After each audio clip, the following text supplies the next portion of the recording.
자리에서 일어나셔서 찬양하시겠습니다.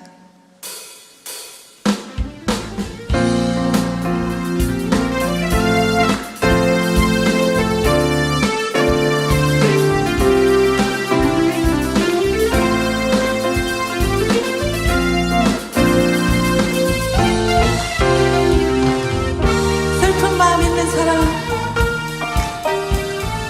슬픈 마음 있는 사람, 예수 이름 믿으며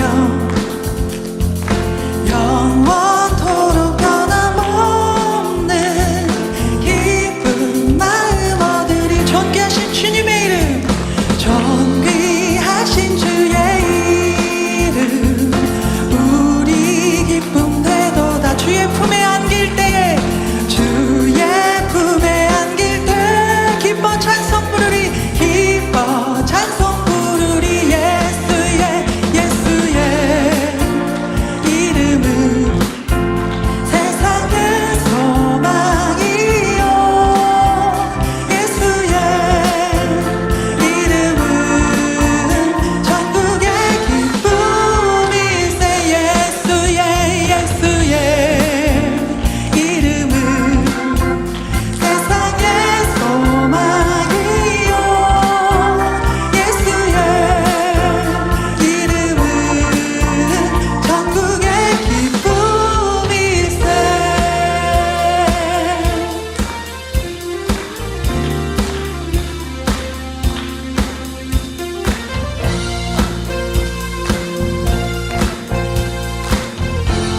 우리 갈 길 다 간 후에,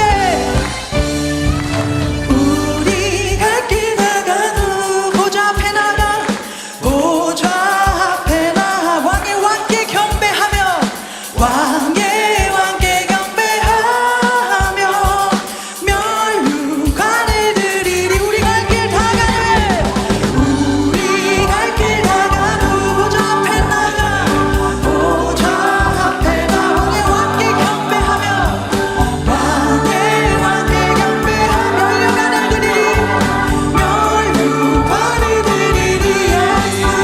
예수의 이름은 세상의 소망이요, 예수의 이름은 천국의 기쁨일세. 예수의 이름은 세상의 소망이요, 예수의 이름은 천국의 기쁨일세.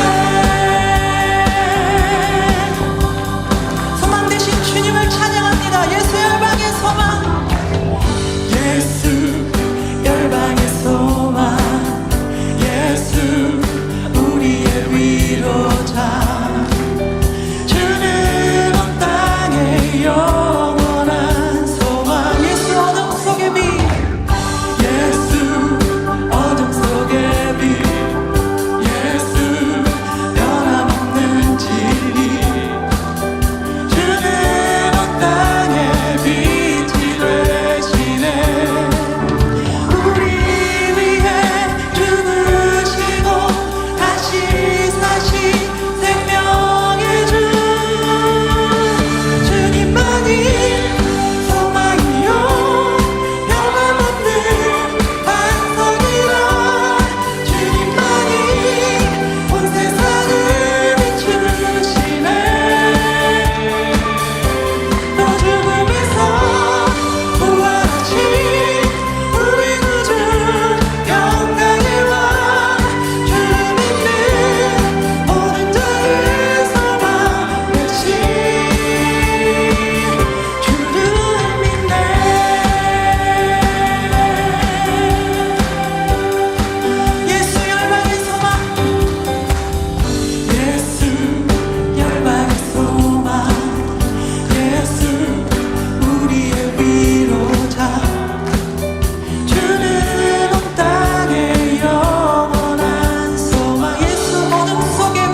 온 마음과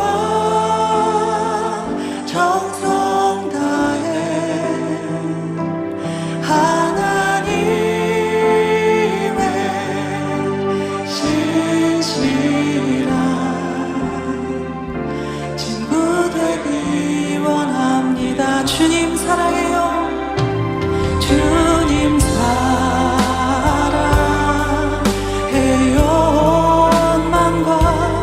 온 마음과 정성 다해 하나님의 신실한 친구 되기 원합니다. 나 무엇과도 주님을 바꾸지 않으리. 다른 어떤 은혜 구하지 않으리. 오직 주님만이 내 삶의 도움이시니 주의 얼굴 보기 원합니다. 주님 사랑해요. 주님 사랑해요.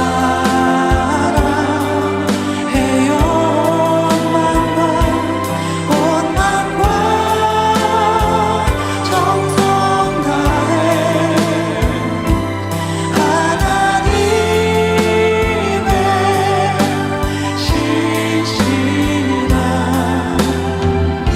친구 되기 원합니다.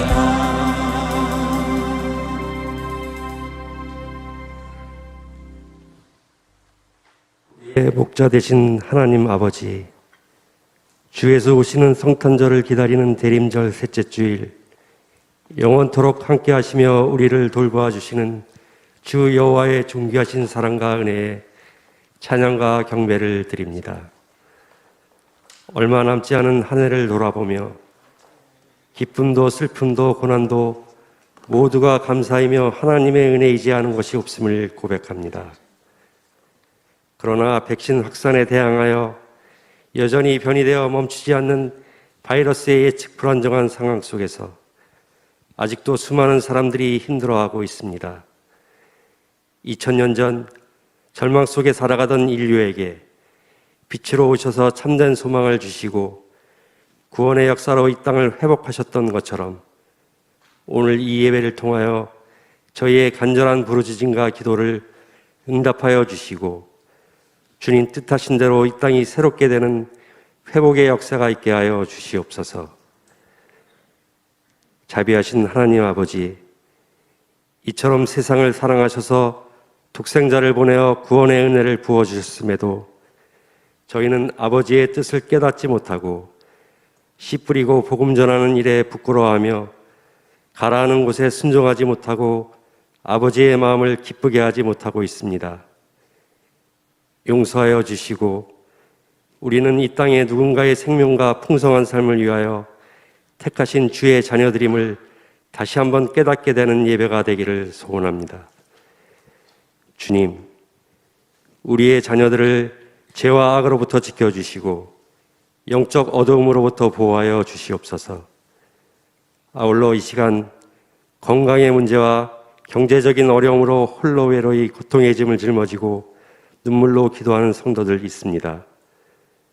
믿음으로 주님 옷자락만 만져도 치유하신 똑같은 놀라운 치유의 역사가 있게 하시고 기도의 능력이 나타나게 하여 주시기를 간절히 기도드립니다.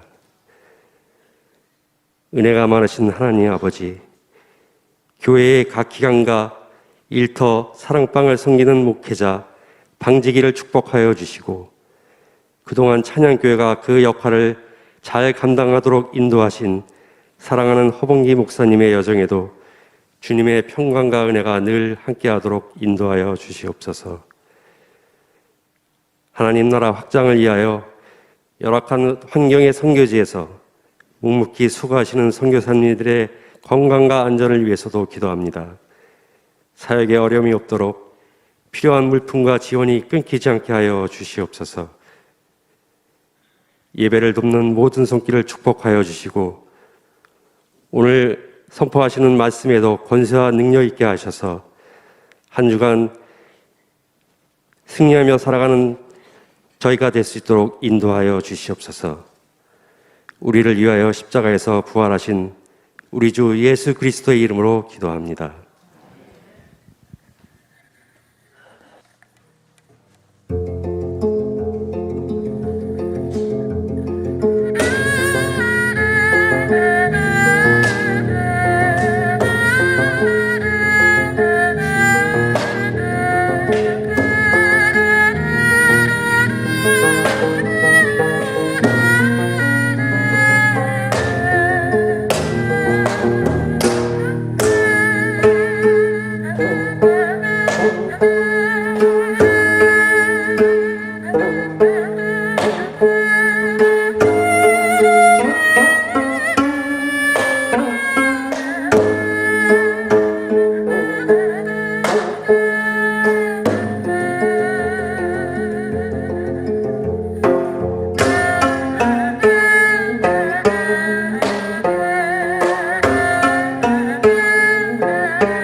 나라 온갖 좋은 것으로 넉넉하게 하시고 누군가의 생명과 풍성한 삶을 위해 살게 하소서.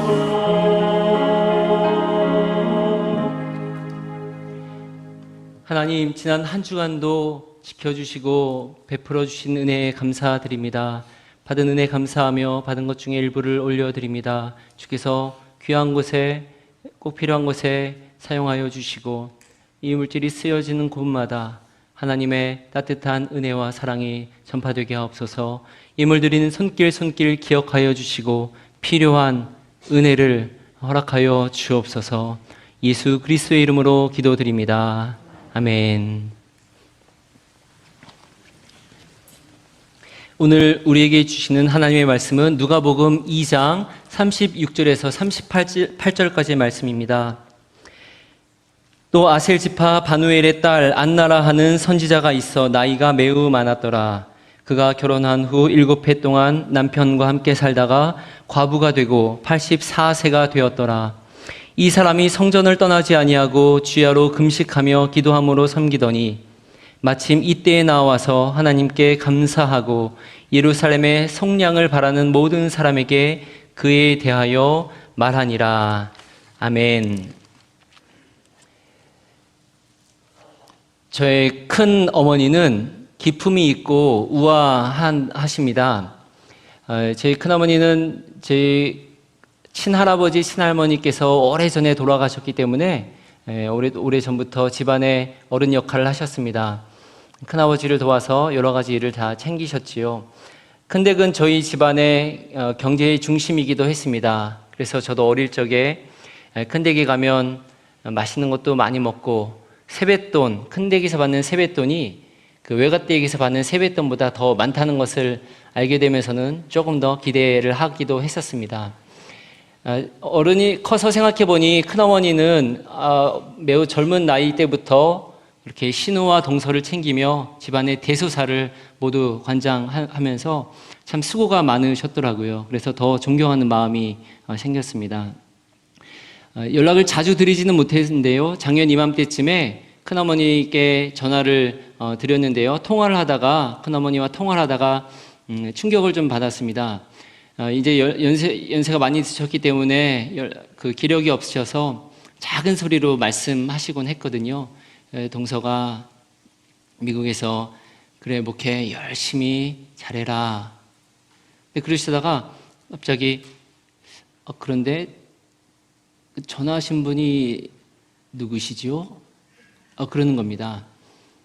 그러니까 치매 초기 증상이 있으셨는데, 그러니까 초기시다 보니까 다른 가족들에게 말을 안 하셨던 거고요. 저도 그런 상황을 상상하지 못하던 상황이어서 당황했던 거지요. 그리고 시간이 지나면서 증세는 더 안 좋아지셨고 또 큰아버지께서 감당하실 상황도 못 되고 해서 바로 지난달 11월 말에 치매 요양원으로 이렇게 큰어머니를 옮기셨다는 소식을 전해 들었습니다. 늘 사리 분별을 잘 하시고 또 섬세한 분이셨기 때문에 큰어머니에게 닥친 그 상황이 사실은 믿기지가 않았습니다. 그리고 또 지난달 말에 또 다른 소식을 들었는데요. 바로 제 처가 할머님께서 코로나에 걸리셨다는 소식이었습니다. 할머님 역시 매우 당당하고 독립적인 분이셨는데요. 할아버님 사별 이후에도 오랫동안 자녀들에게 폐를 끼치기 싫어서 혼자서 오랫동안 고향 집을 지키며 이렇게 살고 계셨었습니다. 그러다가 치매 기운도 있으시고 요양원에 계셨는데 집담으로 감염이 되셨던 겁니다. 큰어머니와 처가 할머님의 소식을 들으면서 그분들의 인생을 잠시 생각해 보게 되었습니다. 80년 가까이 또 90년이 넘는 삶을 사시는 동안 그분들은 많이 행복하셨을까 생각했습니다. 그리고 또 앞으로는 이 존경하고 사랑하는 이 두 분의 앞으로의 삶은 어떻게 될 것인가 생각을 해보았습니다. 사실 저 같은 젊은 사람의 기준으로는 이분들의 앞으로의 삶은 그리 밝아 보이지 않는 것이 사실입니다. 땀 흘려 운동할 수도 없고 휴대폰이나 미디어 같은 것들이 그분들에게 얼마나 즐거움을 줄 수 있겠습니까? 무엇보다 사랑하는 배우자, 또 자녀들, 친구들도 마음껏 만나지 못하는 그런 상황들 얼마나 답답할지요. 이분들의 삶에 과연 앞으로의 삶에 어떤 기쁨과 기대가 있을지 쉽게 솔직히 상상이 가지가 않습니다. 이것은 비단 제 큰어머니와 할머님의 상황만은 아닐 것입니다. 우리 교우분들 중에서도 비슷한 혹은 더 심한 어려움에 처해 계신 분들도 계십니다. 또한 몇 년 뒤면은 이런 비슷한 상황을 맞이하게 될 분들도 적지 않으시지요. 엄밀히 말해서 저 같은 젊은 사람들도 또 중년에 계신 분들도 머지않아 비슷한 상황을 맞이하게 될 것입니다. 어르신들이라고 그런 상황에 누가 자기가 이렇게 쉽게 이렇게 갑작스럽게 이런 상황이 될 것이라고 생각이나 했겠습니까? 그렇다면 그런 상황이 됐을 때 우리는 무슨 낙으로, 무슨 기대를 가지고 살 수 있을까요? 그리고 만약 우리가 그 외로운 때에 그때 가질 수 있는 기대와 기쁨, 그것을 지금 알 수 있다면 그 기대와 기쁨으로 오늘의 우리의 삶이 달라질 수 있지 않을까요? 그래서 오늘은 우리 성경에서 한 인물의 삶을 돌아보며 또 우리의 삶도 함께 생각해 볼 수 있기를 원합니다. 이 여인의 이름은 안나입니다.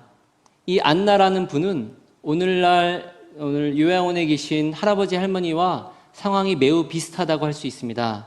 성경에서는 이렇게 소개하고 있지요. 나이가 매우 많았더라.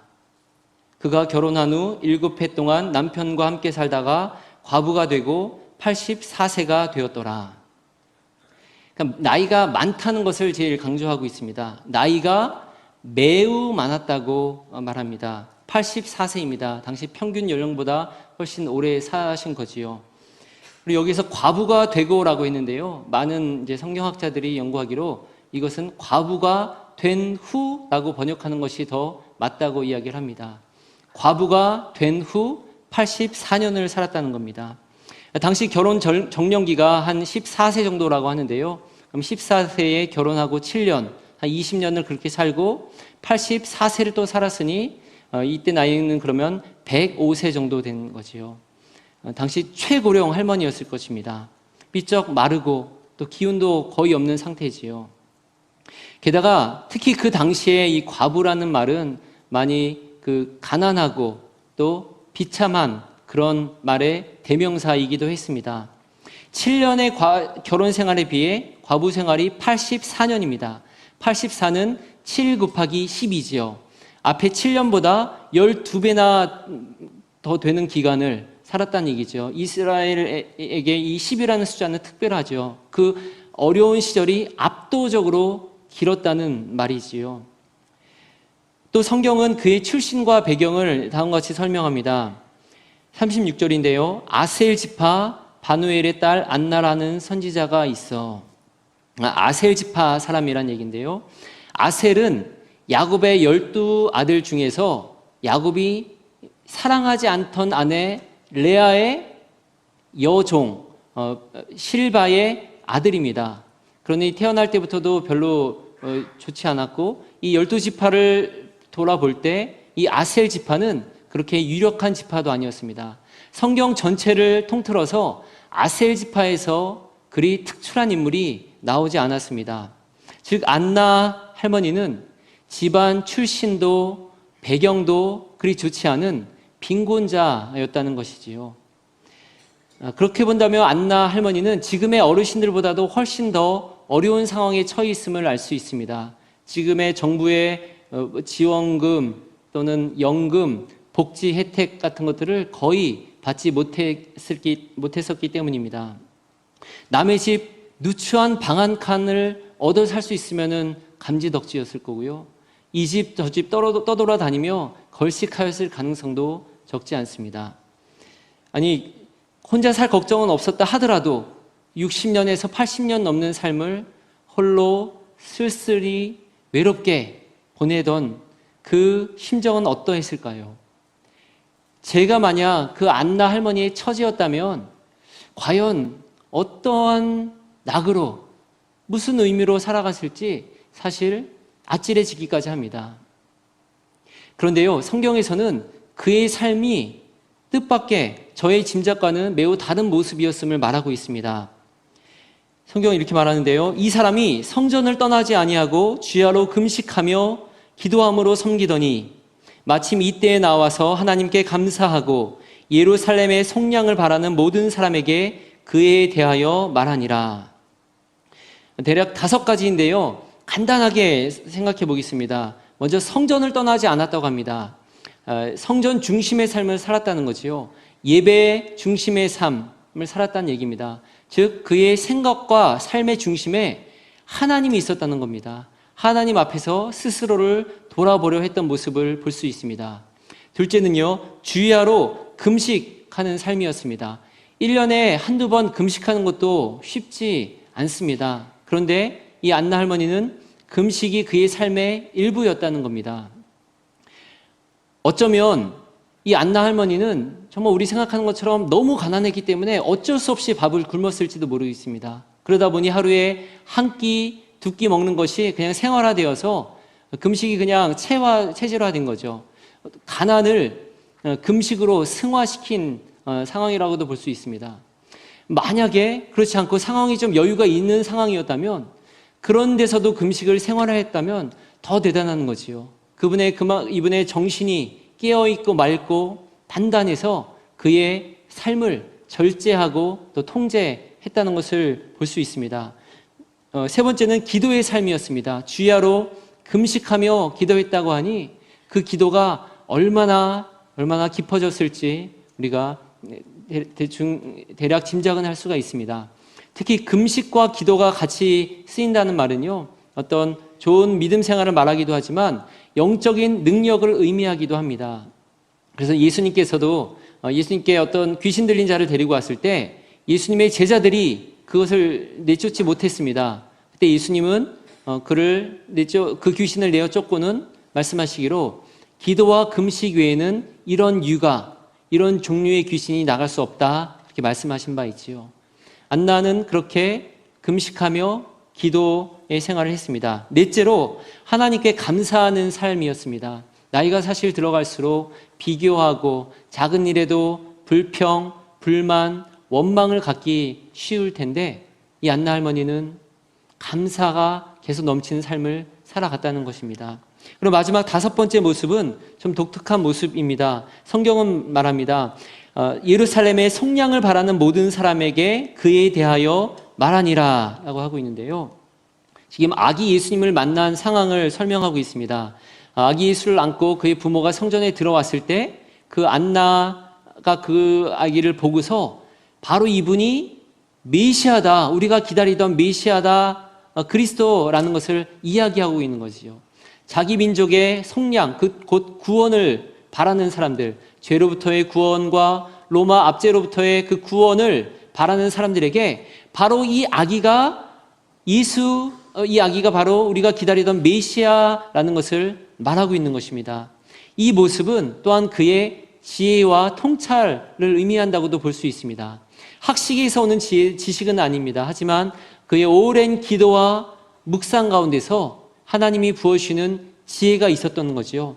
며칠 전에 우리가 묵상하던 욥기 말씀에도 전능자의 숨결이 사람에게 깨달음을 주신다라는 말씀이 있었는데요, 그 말씀이 적용된 모습이죠. 그 지혜와 통찰 가운데 메시아를 알아보았습니다.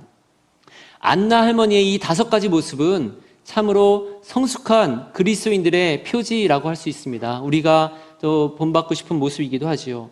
이 모든 것이 합쳐져서요, 성경에서는 이 안나를 한 단어로 표현하고 있습니다. 그 단어는 바로 선지자입니다. 성경에서요, 여성 중에 선지자로 불리는 사람은 손에 꼽을만 할 정도로 적은데요, 바로 이 안나 할머니가 그런 여성의 선지자로 불리게 된 겁니다. 이 인물이 없었던 아셀 지파에서 마침내 인물이 나왔는데 바로 이 할머니 안나가 이 선지자로 불림을 받은 것입니다. 특히 구약의 말라기 이후로 400년 가까이 선지자가 등장하지 않았지요. 그랬는데 그 오랜 암흑 시기를 끝내고 등장한 선지자가 있었는데 바로 이 안나가 선지자라고 불렸던 것입니다. 참 아름다운 모습인데요. 여기에서 질문이 생깁니다.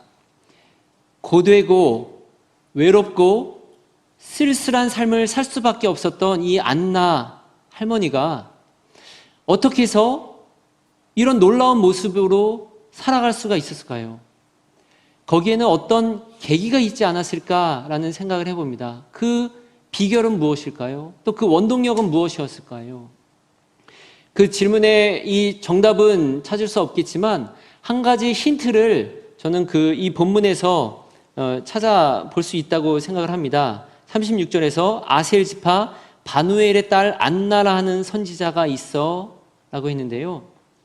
어쩌면 그의 이름이 바로 그를 붙든 원동력이 아니었을까라는 생각을 해봅니다. 모든 것을 잃어버렸을 때 그래도 이름은 남아있지요. 구약시대의 그 이름은 또 중요했는데요. 그가 자기에게 붙여준 그 이름의 뜻을 생각하지 않았을까요? 그리고 자기를 축복할 때의 그 부모님의 축복을 기억하며 내가 모든 것을 잃어버린 이 상황에서 오기로라도 내가 이 이름대로 한번 살아야겠다라고 붙든 것은 아니었을까요? 그의 이름은 뜻은 무엇이었을까요? 이 안나라는 이름은 구약시대의 한나라는 이름의 헬라식 표현입니다.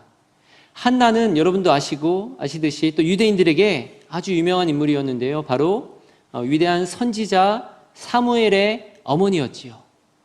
어두운 암흑시대, 사사시대를 끝낸 위대한 선지자 그 사무엘의 어머니. 사실 이 한나는 오랜 기간 불임 기간을 가졌고 그래서 많은 수치와 모욕을 당했었는데 끝끝내 기도하면서 그는 아들을 가졌고 또 그 아들을 하나님께 바친 정말 믿음과 헌신의 그런 모델이었습니다.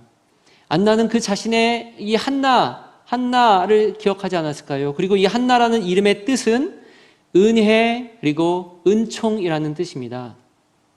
올해 특히 많은 사람들에게 감동을 주는 찬양 중에 은혜라는 찬양이 있습니다. 내가 누려왔던 모든 것들이, 내가 지나왔던 모든 순간이, 내가 걸어왔던 모든 순간이 당연한 것 아니라 은혜였소. 이 안나는 남편을 잃고 또 이 고생과 가난의 그 생의 한복판에서도 자신의 이름을 한번 붙들어 보기로 다짐하지 않았을까요? 그 사무엘의 어머니 한나에게 하나님이 행하셨던 것처럼 하나님이 마침내 나에게도 은혜를 부어주실 것이다 라고 하나님을 붙들지 않았을까요? 안나는 바누엘의 딸이라고 소개가 되고 있는데요. 바누엘은 브누엘이라는 이름의 헬라식 표현입니다. 브누엘이란 하나님의 얼굴이라는 뜻입니다. 야곱이 야복 강가에서 하나님의 천사와 밤새 씨름을 하고 그걸 놓지 않았지요. 그리고 나서 아침이 되었는데 하나님의 천사인 것을 알고 내가 하나님의 얼굴을 보고도 죽지 않았구나 라는 말을 하면서 그곳에 이름을 붙인 거지요. 안나 역시 하나님의 얼굴을 붙들지 않았을까요? 고난 가운데 내가 하나님 당신만은 붙들겠습니다. 하나님이 어떻게 하실 것인지 하나님이 내게 부어주실 은혜를 붙들며 하나님의 얼굴을 구하며 하나님과의 씨름을 피하지 않았던 것은 아니었을지요. 경제적으로는 누추해지고 볼품 없어지지만 계속 그는 세상의 시선이 아닌 하나님의 시선, 하나님의 얼굴을 바라보며 나아가기로 다짐했고 그러면서 그의 삶은 경건한 삶을 실천해 보았던 것으로 생각해 볼 수가 있습니다. 하나님을 찾았던 삶, 하나님의 은혜를 구한 삶, 하나님의 얼굴을 구한 삶이었던 것입니다. 마지막으로 이 안나라는 이름으로 매우 유명했던 다른 여인과 한번 비교를 해보고자 합니다. 전 세계인들에게 유명한 안나가 있지요. 바로 그 톨스토이 작품의 여주인공 안나 카레니나이지요. 실존 인물은 물론 아니지만 많은 문학인들이 이 소설을, 이 문학을 세계 정말 가장 뛰어난 작품으로 꼽는 것을 볼 때 매우 선명한 그 인간상을 그리고 있다고 볼 수 있을 텐데요. 이 안나 카레니나는 유명한 정치가이며 고위 관리인 남편을 둔 아내입니다. 따라서 많은 그 부와 명예를 누리고 있었고 또 아름다운 미모를 가지고 있었지요. 그래서 사교계에서도 많은 사람과 교제가 있었고 많은 이들이 그를 좋아하고 또 부러워했습니다. 어떻게 보면 오늘날 많은 사람들이 또 부러워하는 모습, 또 되고 싶은 모습이기도 할 것입니다. 경제적으로도 여유가 있고 사회적 지위도 누리고 미모도 갖추고 또 많은 네트워크를 형성하고 있는 남 부러울 것이 없는 그런 삶이지요. 그런데 이 안나 카레니나는 이제 젊은 정교 브론스키와 사랑에 빠집니다. 그 냉랭한 남편과 달리 뜨거운 열정을 느꼈기 때문이죠. 당시 러시아의 많은 사교계에서 있었던 일입니다. 그런데 그렇지만 결국 이 브론스키에게도 그 집착하면서 또 의심하고 또 불안해하고 질투하다가 결국에는 달리는 열차에 몸을 던져 생을 마감하게 됩니다. 이 안나 카레니나는 왜 그렇게 안타까운 생으로 마치고 말았을까요? 이 안나 카레니나 책의 첫 문장이 아주 유명하지요. 행복한 가정은 모두 모습이 비슷하고 불행한 가정은 저마다 나름의 이유로 불행하다. 그의 불행의 이유 역시 참 많습니다. 정욕, 무절제, 불만족, 무책임, 질투, 의심, 분노, 그리고 거기엔 하나님이 없었습니다. 톨스토이는 이렇게 묘사합니다. 그녀는 끊임없이 되뇌었다. 나의 하나님, 나의 하나님. 그러나 하나님도 나의라는 단어도 그녀에게는 아무런 의미를 갖지 못했다. 물론 종교적 환경에서 자라난 그녀는 종교에 대해 한 번도 의심해 본 적이 없었다. 그러나 자신의 처지에 대한 구원을 종교에서 찾는다는 생각은 자신의 남편에게서 구원을 찾는 것만큼이나 낯설게 느껴졌다. 즉, 이 여인은 종교의 틀 안에는 있었지만 하나님과의 인격적인 만남이 없었습니다. 그래서 하나님을 알지 못했고 하나님의 마음을 알지 못했고 하나님의 구원도 알지 못했던 것이지요. 어쩌면 이 점은 우리에게도 중요한 시사점이 될 수 있다고 봅니다. 교회에 정기적으로 출석하며 예배 드리는 것 참으로 소중합니다. 그런데요, 보다 중요한 것은 참으로 내가 하나님을 인격적으로 만나고 있는가? 나에게 정말 하나님을 향한 갈망이 있는가? 내가 정말 마음을 다하여서 하나님을 예배하고 있는가? 라는 그런 점들입니다. 나는 과연 하나님을 사랑하고 하나님과 동행하는가? 이 안나 카레니나에게는 그런 것이 없었지요.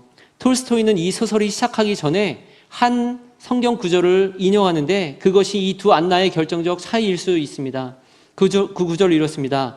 원수 갚는 것은 내가 할 일이니 내가 갚겠다. 로마서 12장 19절의 말씀인데요. 이것이 하나님의 마음이며 하나님의 약속이지요. 원수를 갚아주겠다. 그렇지만 이것은 하나님을 만난 사람만이 고백할 수 있고 받아들일 수 있습니다.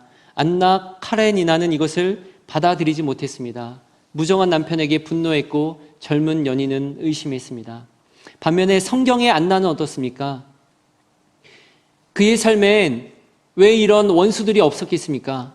그를 속이는 자들, 그를 탐낸 이들, 그를 써먹으려는 자들, 그를 무시하는 이들, 사회의 경직성, 냉랭함, 많은 분노와 좌절이 그에게도 있지 않았겠습니까? 선지자로 불릴 정도니 소위 여장부, 여걸 같은 분이었을 텐데요. 정말 거친 삶, 모진 시련을 이겨낸 삶이었을 것이 틀림이 없습니다.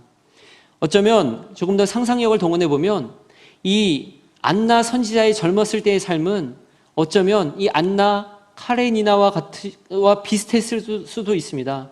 부유함과 명예를 가지고 미모를 가지고 수많은 이들을 대하고 다스리면서 또 세상의 많은 것들을 즐거움을 누렸을지 모릅니다. 그러다 한순간에 나락으로 떨어지고 한순간에 모든 것에서부터 철저하게 버림받는 상황에 처했을지도 모릅니다. 그러나 그 상황에서 이 안나는 생을 열차에 던지는 대신 생을 말씀에 던지기로 작정한 것입니다. 세상의 것을 버리고 하나님 중심의 삶을 살기 시작합니다. 분노와 회환에 사로잡히지 않고 금식하며 절제하는 삶을 살아갑니다.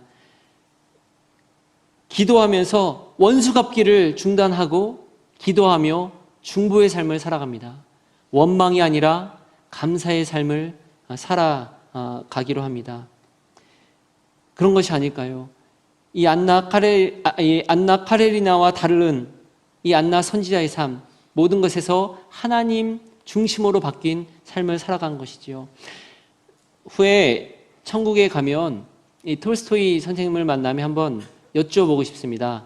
혹시 이 안나 카레니나가 이 여인을 이 성경에서의 안나에서 착안한 것은 아니냐고 말이죠. 아니라고 하셔도 관계가 없습니다. 왜냐하면 중요한 것이 있기 때문인데요. 저 중요한 것은 여러분과 제가 안나 카레니나 지향의 삶에서 이 안나 선지자를 본받는 삶으로 살아가는 것이 중요하기 때문입니다. 하나님 중심으로 하나님 안에서의 사는 삶이 중요하기 때문입니다. 대림절 기간을 보내고 있습니다. 독생자 예수 그리스도를 우리에게 보내주신 하나님께서는 지금도 우리에게 다가오고 계십니다. 녹록치 않은 상황이지만 하나님과 함께 할 때 거기에 그 자리에 기쁨과 소망이 있는 줄로 믿습니다.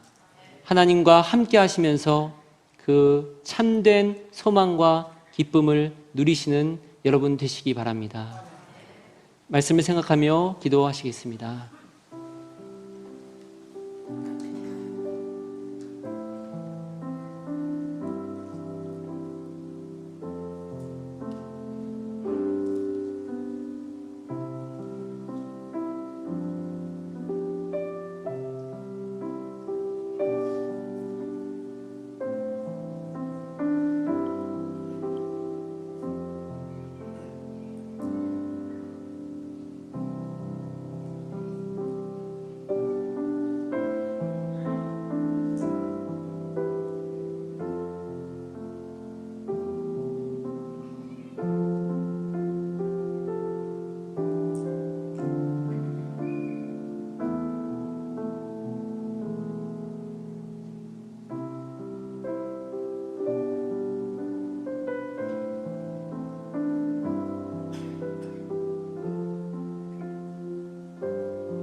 하나님, 우리에게 독생자 예수 그리스도를 보내신 아버지의 깊은 사랑에 감사드립니다.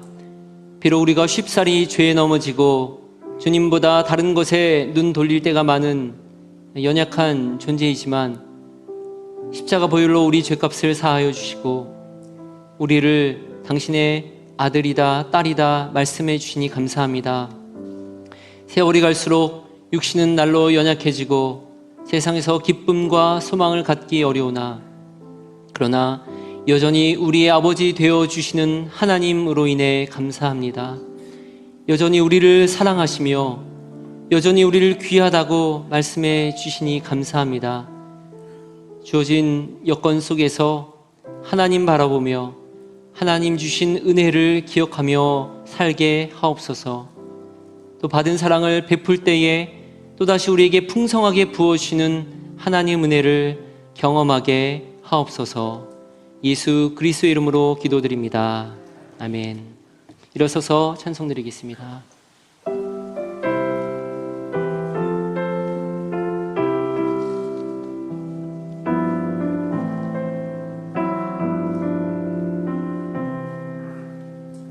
하늘 가는 밝은 길이 내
영접하실 터이니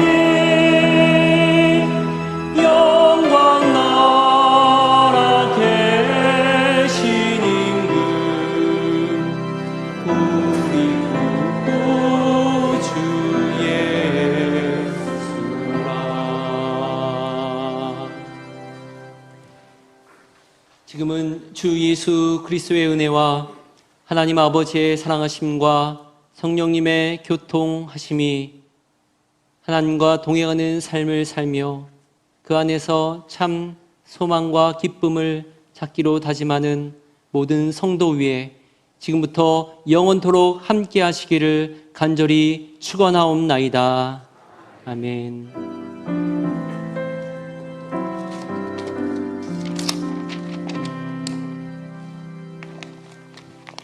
여러분 수고하시겠습니다. 안마처럼 기다리세요. 축복해 주세요. 몇 가지 알려드리겠습니다. 다음 주일은 성탄절 예배로 드리겠습니다. 여러분 홈페이지에 들어가시면 선교와 사역이라고 있고 거길 치고 들어가시면 이제 일터가 있는데 2022년도 새로운 일터 조직표를 거기에 올려놨습니다. 여러분 아시는 것처럼 올해 이렇게 정상적으로 교회 활동이 이루어지지 않았기 때문에 지난번에 지원하신 것을 대부분 그대로 유지했고 그 일부 필요한 것을 고쳐서 올려놨습니다. 여러분 보시고 새로 일터 지원하시거나 혹은 뭐라 그러나요? 이렇게 고치기를 원하시는 분이 있으면 이렇게 어느 목회자에게나 이렇게 말씀하시면 좋겠습니다. 사무실에 이렇게 알려주셔도 저희가 여러분 의견 반영해서 조정하도록 하겠습니다. 화요 합심 기도회 오늘 화요일 저녁 8시 늘 그랬던 것처럼 현장과 줌으로 참여하시겠습니다. 한국문화학교 등록하는 거 잊지 마시고요. 지난주에도 두 가정이 우리 교회에 등록하셨습니다. 오늘 우리 학기 동원한 찬양 아주 좋았어요. 강상미 자매님 가야금 그 아드님이 장구 잡았고 특별히 그 해금 연주하신 여수연 자매님은 프린스턴 대학교에서 박사과정 하시면서 우리 교회 예배 최근에 몇 번 오셨는데 오늘 함께 찬양해 주셔서 너무 감사합니다. 그 신현미 자매님 지난번 그러니까 11월 26일 주일인가요? 찬양 시작해서 오늘도 이제 찬양 인도하셨는데 자매님 잠깐 나오시겠어요?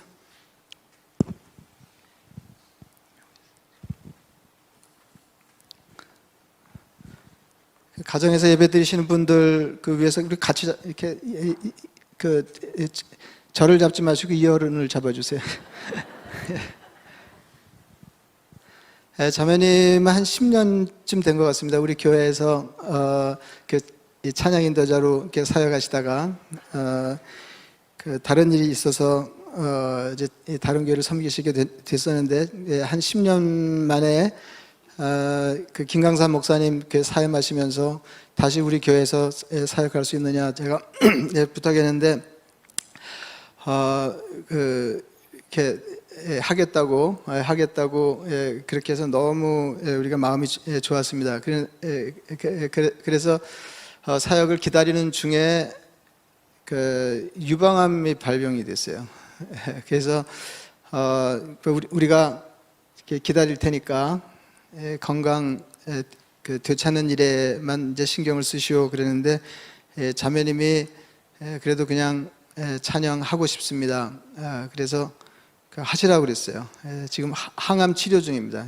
굉장히 힘들거든요. 여러분 경험 있으신 분들 많으시겠지만은 그래서 여러분 위에서 늘 기도해 주시고 격려해 주시기를 바랍니다. 한번 크게 박수해 주세요.